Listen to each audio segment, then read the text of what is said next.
आपका काम देख करके आपको फिर से जनता चुनेगी। कहिए मनीष सर। सबसे पहले बहुत बहुत आदाब और नमस्कार।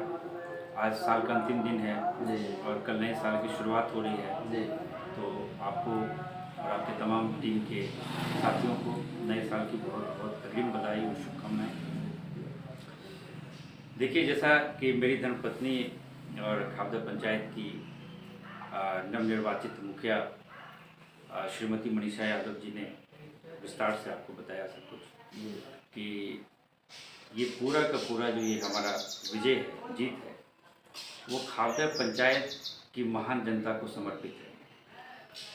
और मेरे ईश्वरतुल्य पिताजी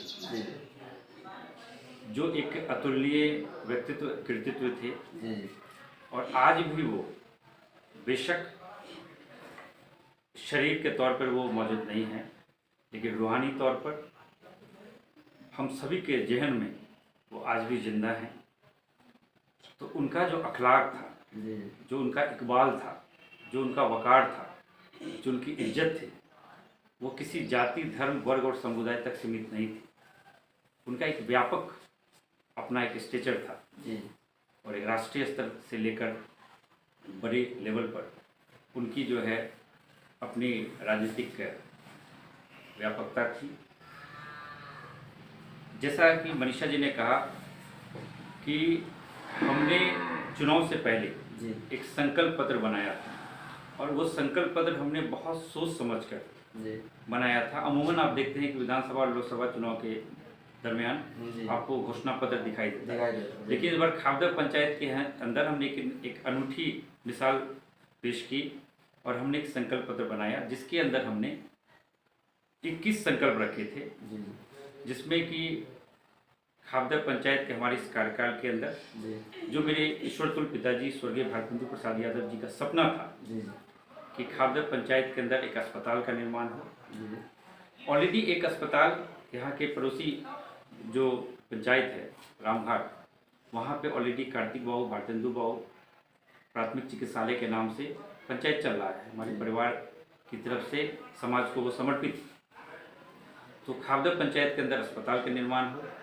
3 महीने के अंदर हमने खाबदा पंचायत की जनता से ये वायदा किया था कि हम 3 महीने के अंदर एम्बुलेंस की व्यवस्था करेंगे, और वो 24 घंटे 365 दिन खाबदा पंचायत के 18 वार्ड के लोगों की सेवा के लिए समर्पित रहेगा। उसके अलावा किसी भी प्रकार की कोई भी योजना हो, चाहे प्रधानमंत्री आवास हो, पशु शेड हो, शौचालय योजना हो, किसी भी प्रकार की योजना हो, उसमें एक चवन्नी की भी घूसखोरी, दलाली, रिश्वतखोरी नहीं हो।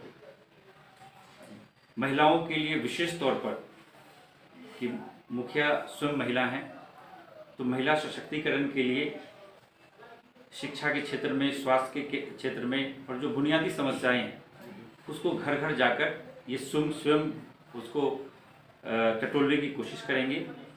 और सिलाई मशीन प्रशिक्षण केंद्र देने का हमने वायदा किया था। साथ ही साथ जो छात्राएं हैं जो 7th क्लास से लेकर 12th क्लास तक, जिनको कि अभाव के कारण, आर्थिक रूप से अभाव के कारण वो बाहर पढ़ने के लिए नहीं जा पाती हैं, तो उन तक हमने फ्री कोचिंग की व्यवस्था करने का वायदा किया था। और कंप्यूटर की पढ़ाई फ्री हो, उसके लिए भी हमने वायदा किया था। प्रत्येक वार्ड में एक सुलभ शौचालय की व्यवस्था हो, घर घर तक शौचालय हो। ये तो देश के प्रधानमंत्री का प्रोजेक्ट जो है वो चल ही रहा है। वो कितना सही हुआ, कितना सही नहीं, ज़मीन पे हकीकत में वो वास्तविक रूप ले पाया, वो तो एक बाद में हम इसकी समीक्षा करेंगे। उसकी निगरानी तो होगी कि घर घर तक शौचालय हो। उसके अलावा हमने ये वादा किया था कि प्रत्येक वार्ड में एक सार्वजनिक सुलभ शौचालय, ताकि रात के अंधेरे में हमारी माँ बहन को शौच के लिए बाहर जाकर शर्मिंदा ना होना पड़े। ये बहुत अहम फैसला। उसके अलावा कुछ इस प्रकार की चीज़ें हैं जो आम जनता जब ब्लॉक में पहुंचती है, तो जब ब्लॉक में जाने के बाद जिस प्रकार से यदि किसी को मोटेशन के नाम पर, ज़मीन का रसीद कटाने के नाम पर जिस प्रकार से 5,000 10,000 रुपये की खुल्लम खुल्ला घुसखोरी होती है जी जी कर्मचारी के पास, या कर्मचारी के पास जाएं तो उनके बाईं तरफ 4 दलाल, बाईं तरफ 4 दलाल, तो वहाँ हमने ये फैसला किया था कि खापदा पंचायत को यदि आदर्श ग्राम पंचायत बनाना है तो सबसे पहले भ्रष्टाचार मुक्त खापदा पंचायत बने। उसके लिए ये जरूरी है कि खापदा पंचायत की जनता को ब्लॉक दर दर नहीं भटकना पड़े। खापदा पंचायत के पंचायत भवन से जो हमारा कार्यकाल चलेगा 5 साल, वहाँ पे ब्लॉक से कर्मचारी हों, पंचायत सेवक हों, वो खापदा पंचायत के पंचायत भवन में आके खापदा पंचायत के लोगों का काम निपटाएं।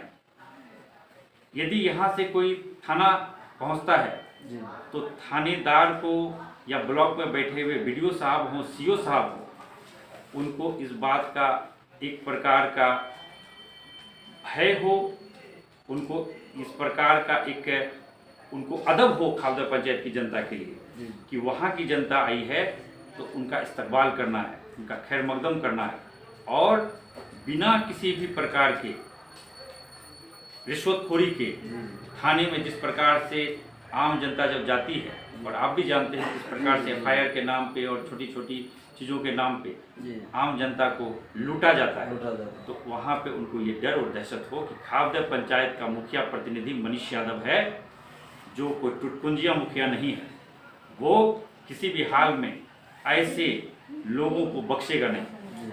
और दूसरी बात कि खापदा पंचायत के अंदर बगैर कोई जाति, धर्म, वर्ग और समुदाय का भेदभाव किए हुए सबको एक परिवार की तरह, जिन्होंने वोट दिया उनके भी हम प्रतिनिधि हैं, जिन्होंने वोट नहीं दिया उनके भी हम प्रतिनिधि हैं। चुनाव एक गुप्त मतदान की प्रक्रिया है, वो संपन्न हो चुकी है।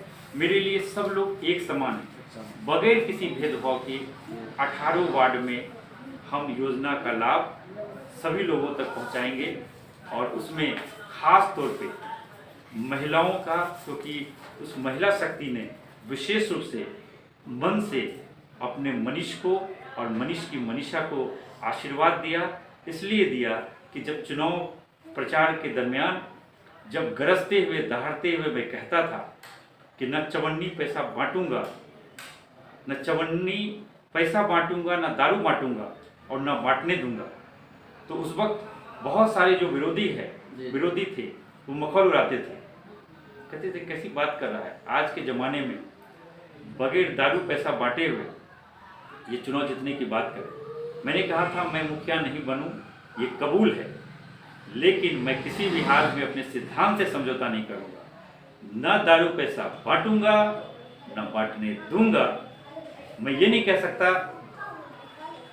कि लोगों ने बांटा नहीं होगा, लेकिन एक होती है चोरी, एक होती है डकैती। हमने उस डकैती को रोकने का काम किया, और मैं उस मातृशक्ति को, नारी शक्ति को नमन करता हूं, उनका वंदन करता हूं कि जब मैंने ये कहा कि जब मनीष मुखिया बनेगा तो आपके घर के बच्चे को वो प्रेरित करेगा कि वो डॉक्टर बने, इंजीनियर बने, रेलवे में जाए, बैंक में जाए, व्यापार करे, नौकरी करे। दूसरे कहते थे बेटा एक दारू का बोतल ले लो, वोट दे दो, 1000 रुपये का नोट पकड़ो, वोट दे दो। मैंने कहा ये फ़र्क है मनीष की सियासत में और दूसरे लोगों की सियासत में। मनीष अपने परिवार के बच्चे की तरह, परिवार के साथी की तरह खापदा पंचायत के एक एक घर को अपना परिवार समझता है, और मनीष जो है किसी भी हाल में उनके भविष्य को बिगड़ने नहीं देगा, बर्बाद नहीं होने देगा। और मैं आपको दिल की गहराई से बहुत बहुत शुक्रिया अदा करता हूं तनवीर भाई।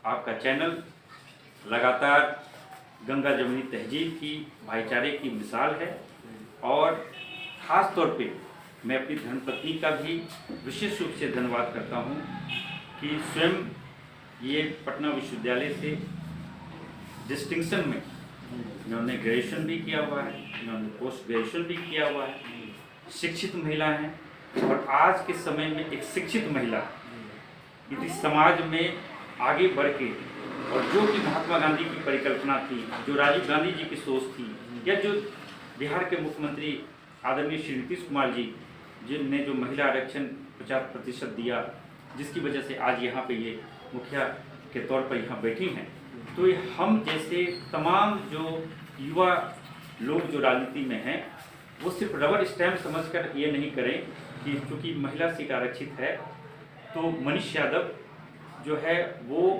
रबर स्टैम्प की तरह वो इस्तेमाल करें। नहीं, हमारी ये जिम्मेदारी बनती है कि जो उस मुखिया के पद पर विराजमान है, हम खुद उनको पुश करें। यदि परिवार के लोग यदि हौसला अफजाई नहीं करेंगे, परिवार के लोग यदि आगे नहीं बढ़ाएंगे, तो फिर कौन बाहर का लोग कौन बढ़ाएगा। इसीलिए हम महिला सशक्तिकरण की बात तो करते हैं, लेकिन हम सच्चाई है ये डबल स्टैंडर्ड वाला ज़माना हम बात करते हैं।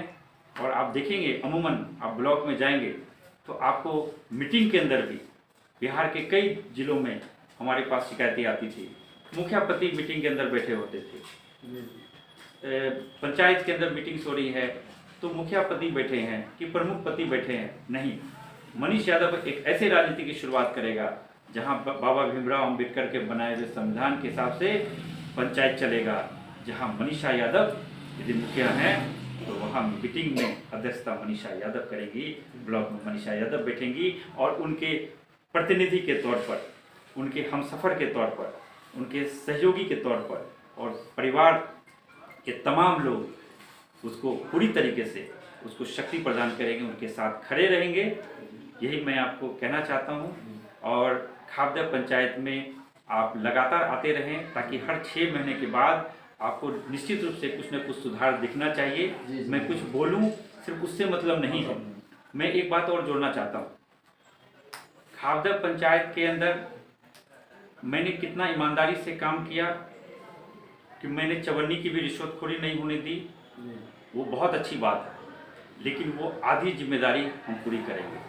असली जिम्मेदारी क्या है? असली जिम्मेदारी ये है कि यदि प्रधानमंत्री आवास यानी जिसको पहले इंदिरा आवास कहते थे, यदि उसके नाम पे पैसा खाते में जाता है, लाभार्थी के खाते में, तो उसमें चवन्नी की भी घुसखोरी नहीं होती। ये बहुत बड़ी मिसाल है, लेकिन वो आधी जिम्मेदारी है। असली जिम्मेदारी ये है क्या उस पैसे से फूस का मकान पक्के के मकान में तब्दील हुआ कि नहीं।